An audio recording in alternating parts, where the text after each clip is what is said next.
તો કાકી નહીં કયો, બેન કયો. કાકી ક્યાંથી થાય? એ દોશી દોશી બેન થાય. હા, તો પછી બેન થઈ ને તમારી.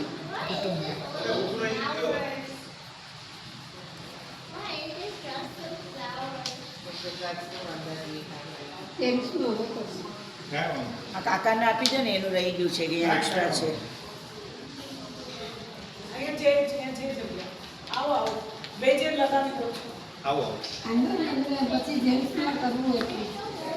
પછી ક્યાં થતા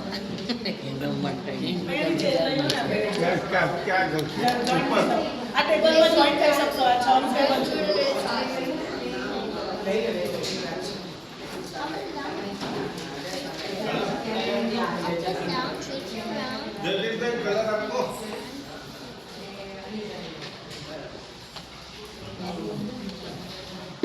ઈ ટેબલ 6 નું છે.